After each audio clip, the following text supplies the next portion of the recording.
We're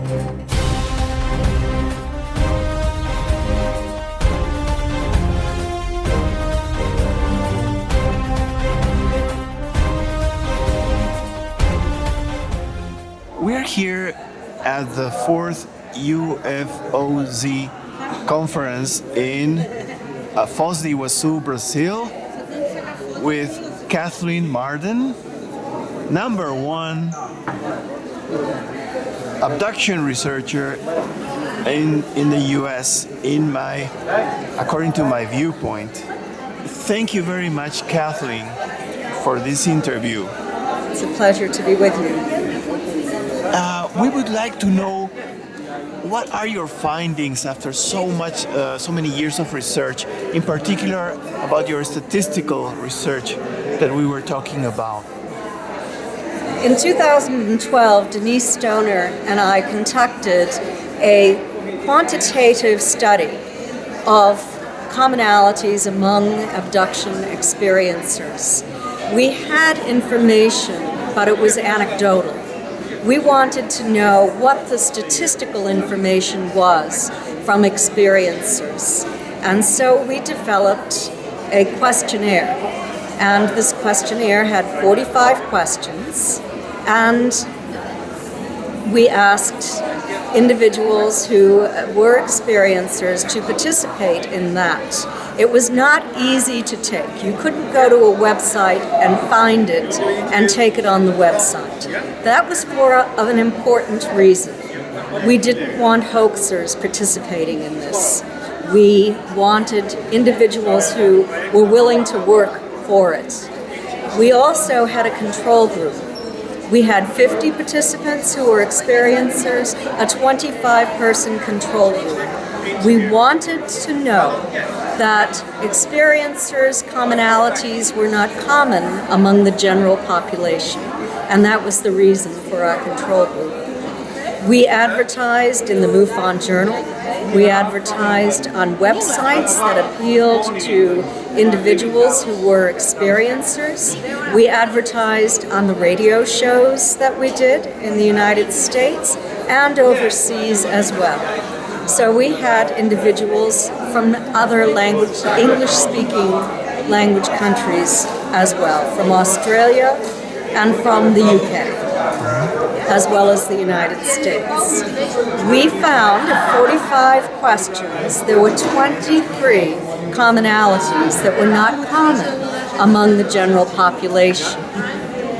Some of those commonalities were that the majority of individuals who participated in our study had had a close encounter with a UFO. They had conscious, continuous recall of this prior to the abduction itself. That told us something very important. This was not sleep paralysis.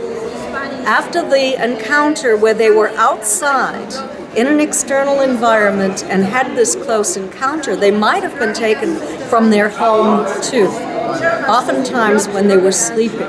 But they had at least one experience where they had conscious, continuous recall of the event.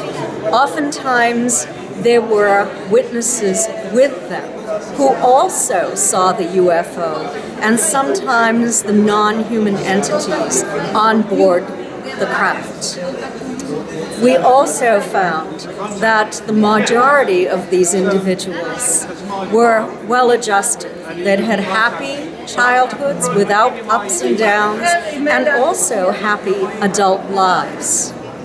Some individuals had very unhappy adult lives, but it was the minority of individuals. So we felt that these people were well-adjusted, and that was very important too. In addition to that, we asked questions such as, how did this impact you? Did you become more psychic? Did you become more intuitive? We found that 88% of the participants stated that they had become more psychic or more intuitive after this experience. We found that 88% of these participants saw light orbs that seemed to be intelligently controlled in their homes after they had this experience. They would also have perhaps something that flew off the shelves. We had individuals who stated that there was sort of electromagnetic interference after these experiences, where if they touched a light switch, the light bulb would blow out. Then they might touch a hairdryer, that would blow out. An electrical appliance, that would blow out. Malfunctions in their computers. We even had one man who reported that when he had an abduction experience, he would clock in at work on a time clock and it would malfunction only for him, for no one else but him. So these were important findings, we thought. How would you respond to a scientist that is skeptical about it and would say that this may not be a scientific study? Why would it be a scientific study? In social science, this is a scientific study.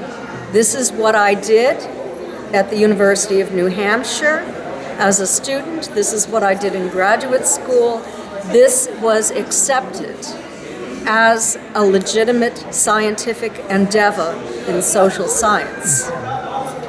So that is very important. We have to make that distinction between physical science and social science. And we have to say that there is repeatability in this, and there are other studies being done right now to determine whether or not there is repeatability in this by the Foundation for Research into Extraterrestrial Encounters, and it is more extensive than what Denise and I did, and also by the Mutual UFO Network, and that one is also more extensive. So we're going to have a body of research, but Denise and I laid the foundation for this in our 45 questions, where there were 23 commonalities.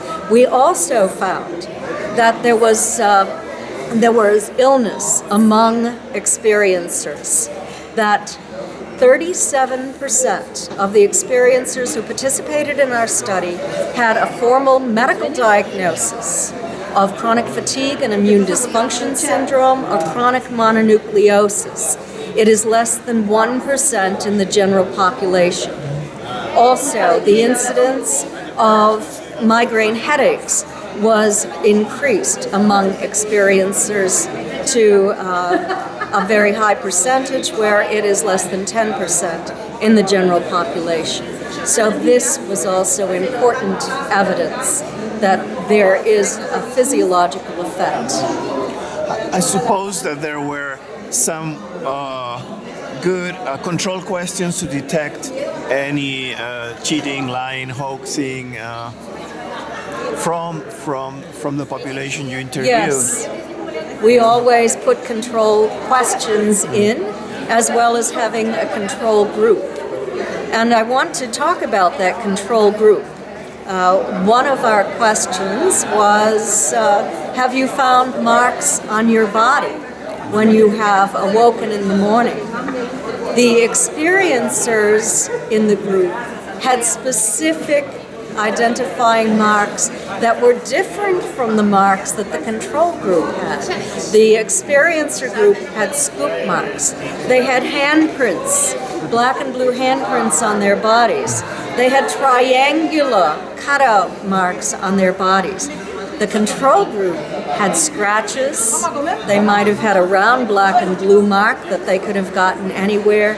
The experiencer group had different marks on their bodies that separated them from the control group. Mm-hmm. Okay. What would be the main results regarding the controversy between my labs, military abductions, and genuine extraterrestrial abductions? How would you differentiate between those two? Were there any MyLabs in your group, in your research group? There were not. What I'm finding is that these MyLab abductions occur in a very tiny percentage of the population. And the individuals who participated in my study did not have my lab abductions. I didn't have one who mentioned that kind of experience.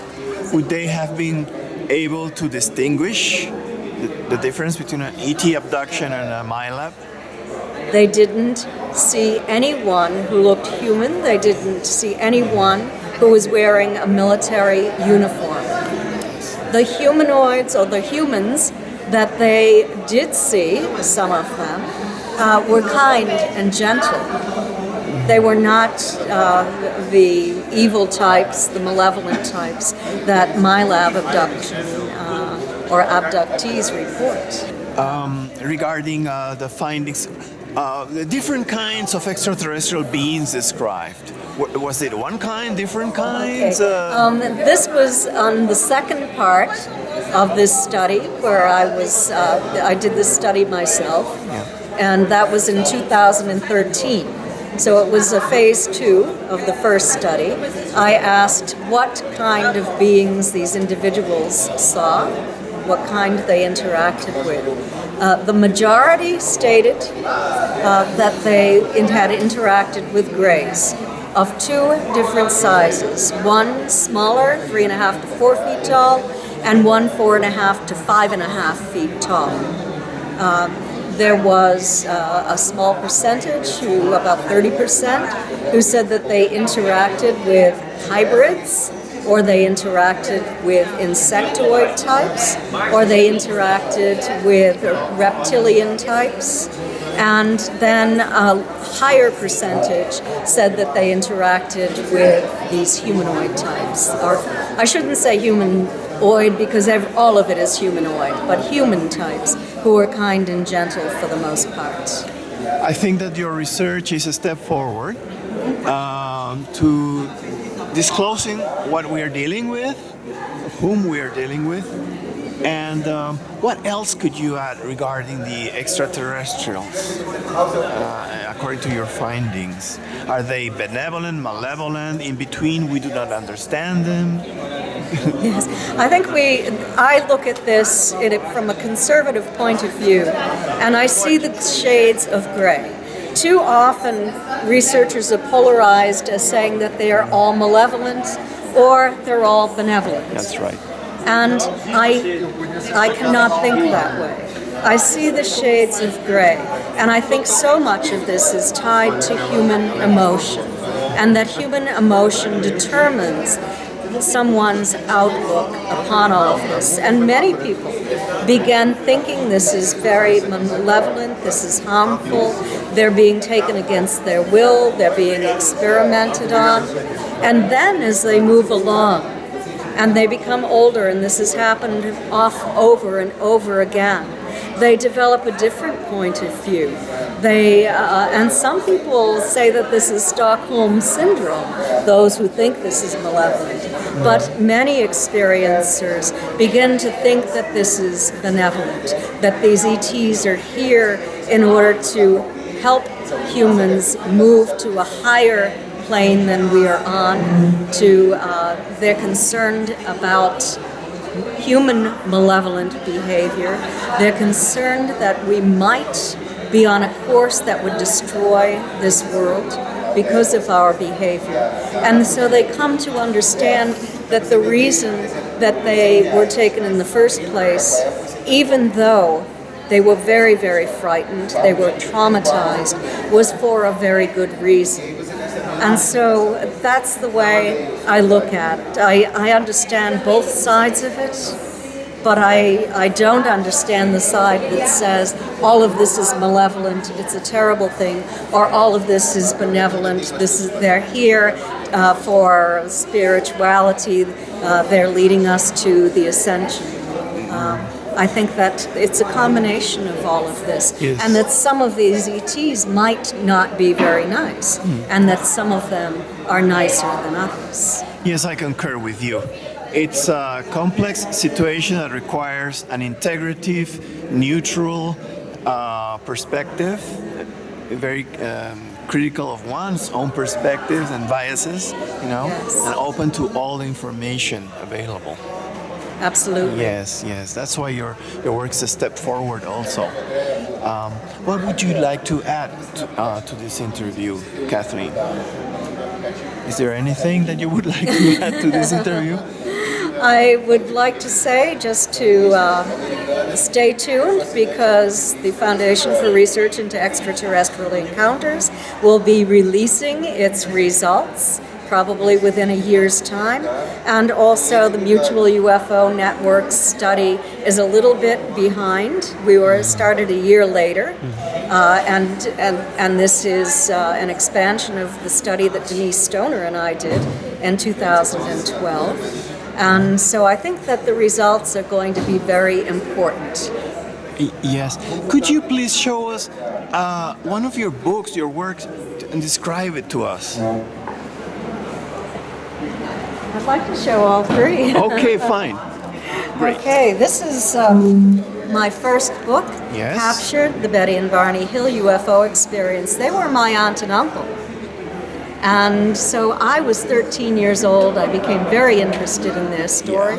Yeah. But over time, there was so much debunking that went on. I wasn't sure what was truth and what was fiction. And I began my own study 25 years ago. I investigated it, I researched it, I spoke to the original researchers, I drove along the route and retraced the route that Betty and Barney took on the night of their abduction. I did everything I could to debunk their story. I transcribed their statements to Dr. Benjamin Simon about their trip. They were hypnotized separately, and he reinstated amnesia at the end of each session, so they didn't even know what they had said. I found solid evidence, scientific evidence, that this was a real event. Yes. My second book, with Stanton Friedman, is Science Was Wrong. We each wrote 7 chapters. This is about the history of science over the past 200 years. Some very powerful, politically connected scientists who made proclamations of impossibility. They prevailed in that time frame, but they were wrong, and the scientists who were right eventually were exonerated after they were debunked. Often there were social consequences to this. Sometimes people died.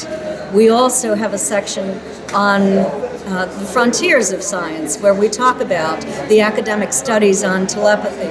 We talk about the the studies on UFOs, and also on alien abduction and ET contact. I think those are also big contributions. And regarding science, it's not all constructed knowledge. There's empirical knowledge that verifies the theory, and usually biases against the extraordinary phenomena are mistaken in the end. Many of them. Good. This third book is a book that I wrote with Denise Stoner. Yes. This is a little bit different because I wanted to give individuals insight into the emotional impact that alien abduction had on the individuals that I wrote about in this book. And Denise wrote about her own story as well. We've also included our social science research on the commonality study that we did in 2012 in this book.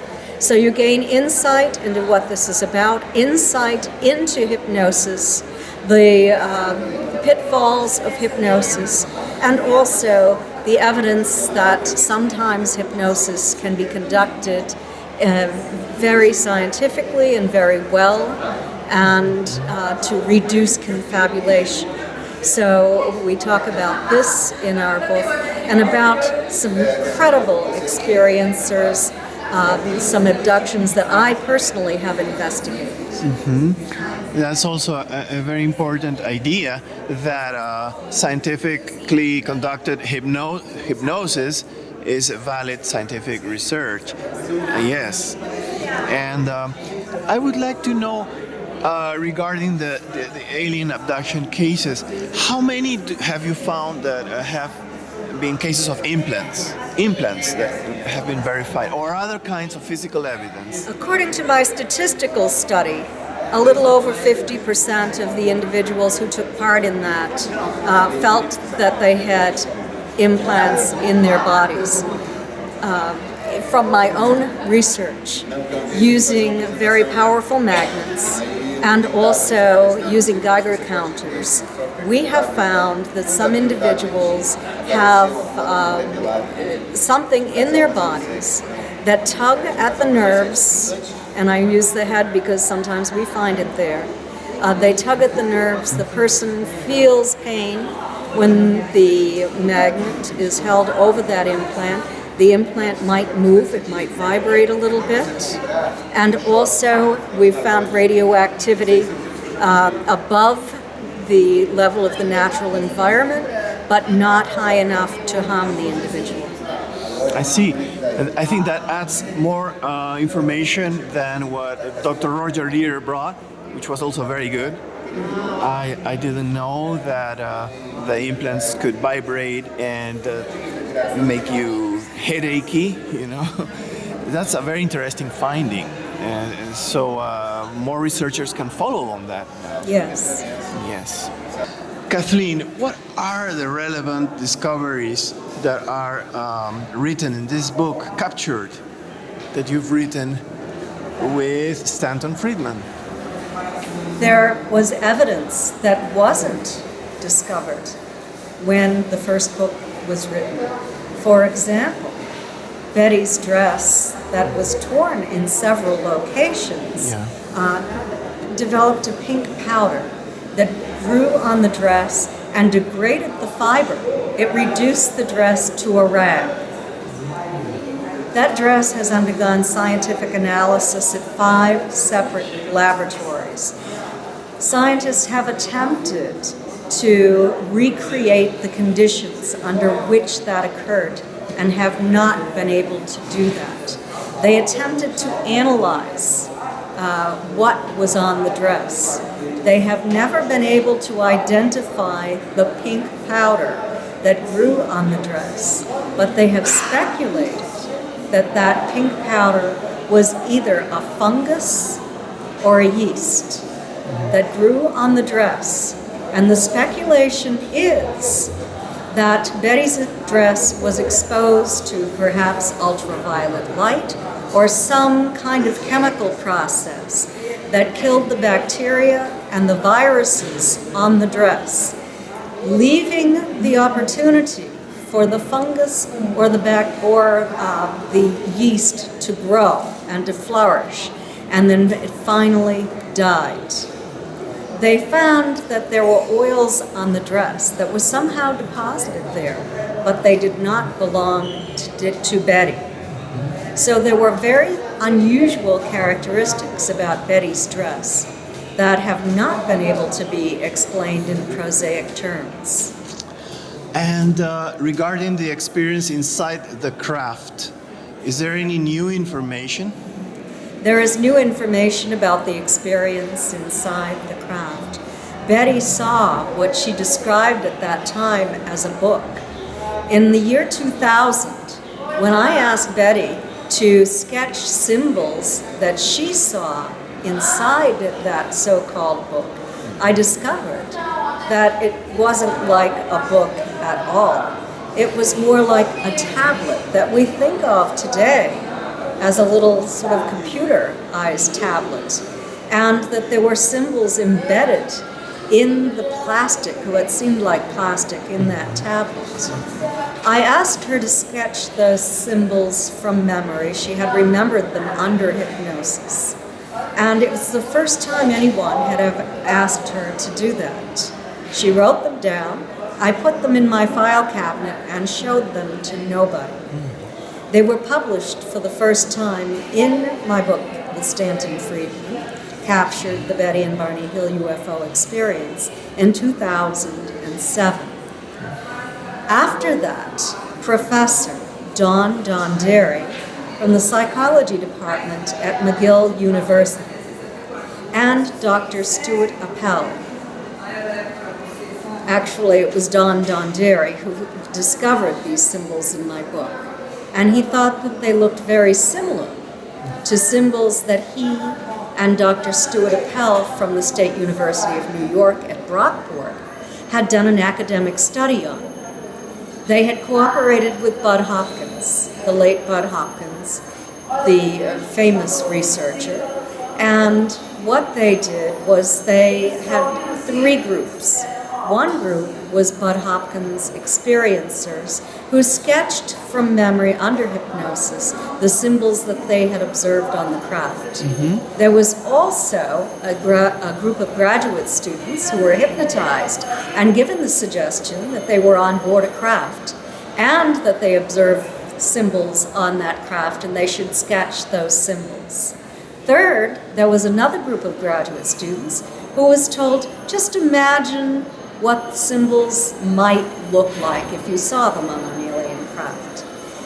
Those symbols were all put onto the same paper, and then they were analyzed by graduate students. What the graduate students found in this process developed by Dr. Don Donderi was that Bud Hopkins' experiencers' symbols were very similar, but the symbols of the graduate students were very, very different. What he also discovered when he read this book and did an analysis is that the symbols that Betty Hill sketched were very similar to the symbols that Bud Hopkins' experiencers sketched, although they had never been made public. And when did Betty draw those symbols for you? Betty drew the symbols in the year 2000. Mm-hmm. The study done by Dr. Don Donderi and Stuart Appel was done in 2004. Mm-hmm. I see. And regarding the star system, is there any new information, the star system that Betty saw inside the craft? There was an update done on that star system by an anonymous astrophysicist. This was done, maybe 3 or 4 years ago. Oh. And it is available on YouTube. And in that new analysis that is computerized, this individual discovered that Marjorie Fish's analysis was accurate in terms of distance data that they had back then. It's changed slightly now. We have a little bit more of an understanding, a little bit better information. Yeah. But this young astrophysicist stated that Betty's map was about 90% accurate today. Mm-hmm. And regarding the composition of the stars, is there any new information? No, we know only that, as far as I know, based upon that Zeta 1 reticuli and Zeta 2 reticuli are possible candidates. Some scientists have stated that they are a binary star system and that it would be impossible for planets to rotate in a regular orbit around those star systems. But other scientists disagree with that, and they say that it is possible for them to rotate in a stable orbit. Of course, we don't know that. That is one of the weaker pieces of evidence in my mind, because it's so speculative. We don't have that scientific evidence. We have, in my opinion, better scientific evidence today that this was a true experience. Because I remember you saying that the suns that she drew were sun-like. Yes, all of the stars on Betty's map were sun-like, although only 5% of the stars in our local galactic neighborhood, out 55 light years, were sun-like. And all of those sun-like stars in that part of our galaxy were on Betty's map. Quite extraordinary. The estimate by the scientists who studied this in that time frame back in the early 70s, stated that the chances of that happening simply by coincidence were between 1 in 10,000 and 1 in a million. I see. Okay. And when she came back, was there any kind of physical evidence, either for her or Barney? I don't know, her clothing, the car, any other marks, maybe physical remnants of some material or anything? There was a great deal of physical evidence, actually. Besides the clothes, the dress you mentioned.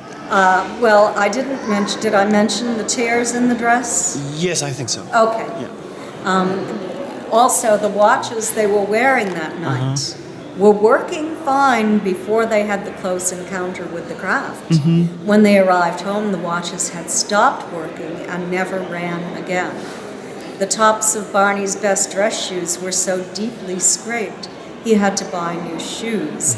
The binocular strap from the binoculars he was wearing around his neck, a leather strap, was cleanly severed, where he was so frightened that he pulled it away from his eyes to run back to the car. And also, there were shiny spots on the trunk of the vehicle in this exact location where they heard code-like buzzing sounds striking the vehicle as they were speeding down the highway in an attempt to outrun this UFO that was hovering overhead. That area of the trunk of their car was magnetized. There was a magnetic field there. It caused a compass needle to spin and spin. It did not spin on other areas of the car, except for, of course, up by the engine, up by the battery. Were these beings slightly similar to us? Like I heard about grays with their eyes up front, and rather than the wraparound type of grays. Were these beings a little bit more sympathetic, empathetic, or were they like the classical drone-like grays or like robotic? Betty and Barney saw two groups of entities on that craft. They described them generally in a similar way, in that they had very spindly arms, very spindly legs. They couldn't quite remember the hands. They thought they might have had 3 long fingers. They didn't know if they had fingernails, and perhaps a thumb. They were hairless. They had large wraparound eyes, but they were not entirely black. Although the pupil or the iris appeared to be very large, there was a little bit of yellow that they saw around the eyes as well. Only a slit for a mouth, almost no nose at all, no ears that they could see. And they didn't, or did they want to tell their experience to the world, or were they didn't want to? How come the experience became so well known? Betty and Barney had no intention of making their story public. Yeah. They were public figures in the state of New Hampshire. Barney had been elected to serve on the U.S. Civil Rights Commission.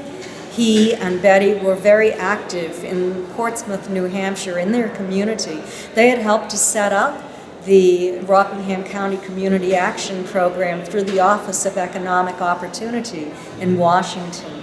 Barney had been awarded an award from Sergeant Shriver for the good work that he had done for the people of New Hampshire. They didn't want to ruin their credibility by having this crazy story of a UFO abduction told. It would destroy their credibility. They might lose their jobs. It was through a violation of confidentiality that this story was told. Betty had a close friend. It was a woman who she had met through a UFO group as she was trying to find out more about UFOs, because she and Barney knew almost nothing when this experience happened. This close friend heard from Betty what had happened on the craft after the hypnosis sessions. She was sworn to secrecy, but she violated confidentiality She lived in the same town as a newspaper reporter for the Boston Herald Traveler. And she spoke to this newspaper reporter. She told him the story. He wrote a letter to Betty and Barney. He asked if he could meet with them.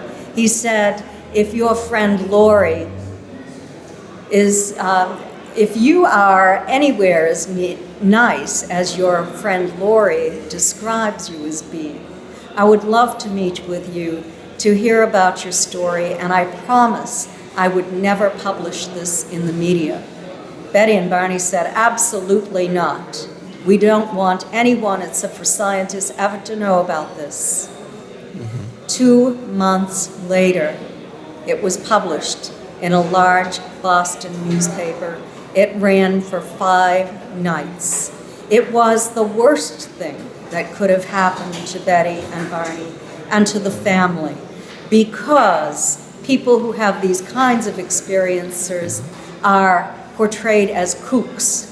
And Betty and Barney certainly were not kooks. They were credible individuals. Yes, and I thank you very much for bringing these matters into the light, because this is a historical event all of humanity should respect and know carefully about. Absolutely. So this is a great job, great work. Thank you. Thank you. Thank you for the interview also, Kathleen. You're welcome. God bless.